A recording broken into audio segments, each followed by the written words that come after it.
You prayed. You pleaded. The pain still came. Every belief about protection was shattered. Silence echoed in place of answers. But some researchers say meaning, even transformation, can emerge only after faith itself collapses. If pain is so unwanted, why does it keep revealing truths we cannot ignore? This is where the story really begins. In the first hours after devastating news, time seems to dissolve. Familiar surroundings become foreign. Voices fade into the background, and ordinary routines lose their meaning. People describe a sensation of watching themselves from a distance, unable to connect with the world as it was just a day before.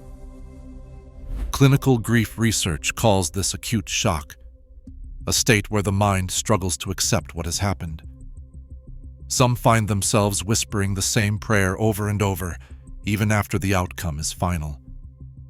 Others sit in silence, unable to form words at all. Anger at God surfaces without warning, sometimes mixed with guilt or confusion. The question that fills the room is, why did you let this happen? It often meets only silence. In these moments, even the strongest beliefs can feel hollow. Journals from trauma survivors often contain a single line. I begged all night. I have nothing left to say. This is not a failure of faith. It is a raw encounter with loss. In the numbness, the world waits for a reason that will not come, and the weight of unanswered prayer settles in the air. For years, many churches and faith communities have taught that prayer offers a kind of spiritual contract. Believe, ask, and protection will follow. The language is clear: hedges of protection, shields of faith, promises that no harm will come near. Psalm 91 is quoted as a guarantee, not as poetry. In some circles, the expectation is reinforced every week. Faithfulness secures safety. Obedience wards off disaster. But when tragedy strikes anyway, the entire structure of assurance begins to collapse. People who have been told that harm only comes to those who lack faith are left with nowhere to turn except inward. Did I not pray hard enough? Was there a hidden fault? The confusion is not just personal, it is cultural. The collective messaging turns suffering into a kind of spiritual failure, not just a misfortune. When the promised hedge falls, the silence is not just from heaven, but from those who once assured that disaster could be kept at bay. This breach between expectation and reality deepens the sense of betrayal, setting the stage for a more personal reckoning. Ava had always trusted her instincts, but in the first months with Mark, she chose to overlook the controlling habits that surfaced. He wanted to know where she was at all times, insisted on reading her texts, and gradually discouraged her from seeing old friends. At church, people praised their closeness, calling it devotion. Ava convinced herself these were signs of care, not warnings. When the betrayal finally came, a double life exposed through a hidden account, her world collapsed overnight. The shock was blinding, but in the silence that followed, patterns she had ignored became impossible to miss. She replayed conversations, realizing how often she had rationalized secrecy as protection, or isolation as spiritual intimacy. The pain was raw, but it forced her to see what she had refused to name: the difference between love and control. For Ava, suffering did not just bring heartbreak, it stripped away the stories she told herself to avoid the truth. Only after everything fell apart could she see the early signs for what they were. Marcus had spent almost a decade building his career in a mid-sized tech firm. He arrived early, stayed late, and rarely took vacations. When the layoffs came, no warning softened the blow. His badge stopped working before he even heard the news. The first weeks felt hollow. Applications went into silence, and old colleagues avoided eye contact at the grocery store. At home, Marcus replayed every decision, searching for the misstep that might have saved his job. The loss pressed on his sense of worth, but with time, the forced pause unsettled old assumptions. Without constant deadlines, he noticed how exhausted he had become and how little the work had actually fit his strengths. Research in vocational psychology shows that job loss, while destabilizing, can prompt a deeper reevaluation of values and direction. For Marcus, the break led him to consider paths he had dismissed for years.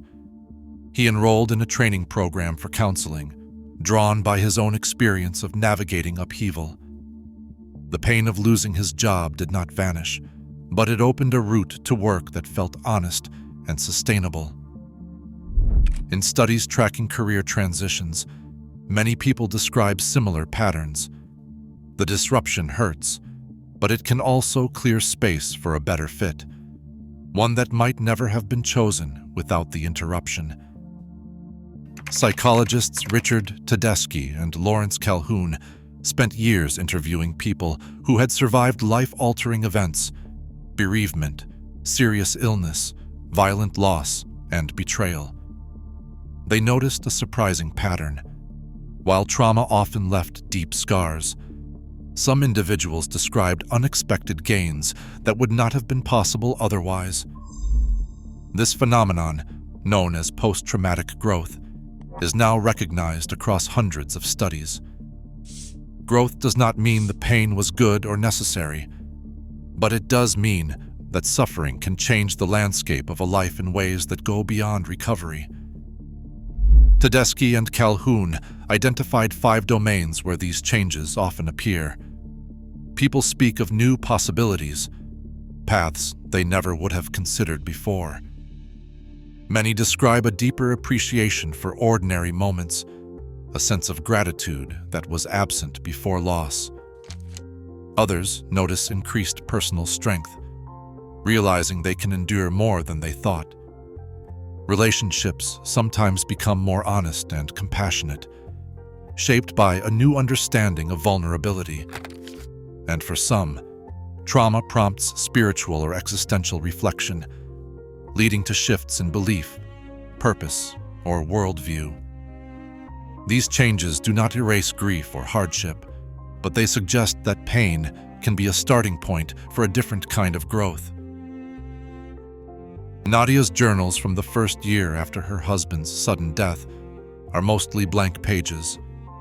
When she did write, the entries circled the same questions. Why wasn't my prayer enough? What am I supposed to do now? In the months that followed, her life narrowed to routine, work, home, and sleep, each day heavy with the sense that nothing would ever change. Friends offered encouragement, but Nadia felt disconnected, untouched by their optimism. Research in meaning-making shows that this is common. In the aftermath of loss, attempts to find purpose often feel hollow or forced. Long-term studies on bereavement and trauma suggest that it typically takes 1 to 3 years before people begin to feel any stable sense of meaning or direction. For Nadia, the shift was gradual. At first, small changes appeared: a new friendship at work, a return to her favorite hiking trail, the first spontaneous laugh that didn't feel like betrayal. Looking back later, she could trace how the rawness softened, how her questions gave way to a quieter curiosity. The pain did not disappear, but over time it became part of a larger story, one she could live with, even if she never found the answers she once demanded. Saying that pain can form character is never a justification for harm. Trauma-informed care starts with this ethical safeguard. No one should be told to endure abuse or danger for the sake of growth. Healing begins with concrete steps. Therapy modalities like eye movement, desensitization and reprocessing, and trauma-focused cognitive behavioral therapy are recognized by major health organizations for helping people process distressing memories and rebuild self-trust. Setting clear boundaries is a learned skill, not a character flaw. An example would be saying, "If you raise your voice, I will leave the room." In situations of abuse or serious risk, many countries require professionals to report concerns about children or vulnerable adults to protection services. Safety comes before meaning-making. For some, the first act of agency is reaching out to a therapist, a support group, or a crisis line. Letting go of blame and control does not mean surrendering to harm. It means choosing the next safe, honest step toward recovery. Some of the most trusted counselors and chaplains share a similar story. They did not choose to help others because their own lives were untouched by pain, but because they learned to walk with wounds. The archetype of the wounded healer appears across cultures and traditions. Those who have suffered deeply often become the ones others turn to in crisis.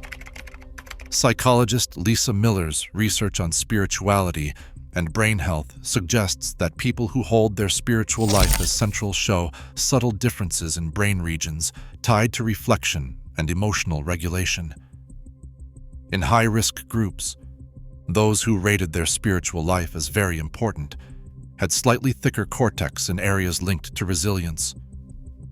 Functional MRI studies add another layer, showing that during deep prayer or meditation, the brain's networks for rumination quiet down, while those for attention and emotion become more active. These findings do not erase pain, but they point to a long-term capacity. Suffering, when integrated rather than denied, can deepen empathy and prepare people to carry meaning into the lives of others. Pain does not have to be the end of the story. Sometimes it is the beginning of a different kind of strength. Right now, 1 in 3 people say that pain shaped their deepest convictions, not by erasing suffering, but by reframing it. As uncertainty endures, meaning isn't guaranteed, but the search itself remains essential. Even when answers remain elusive, we're changed by the questions we're willing to keep asking. Share your thoughts below.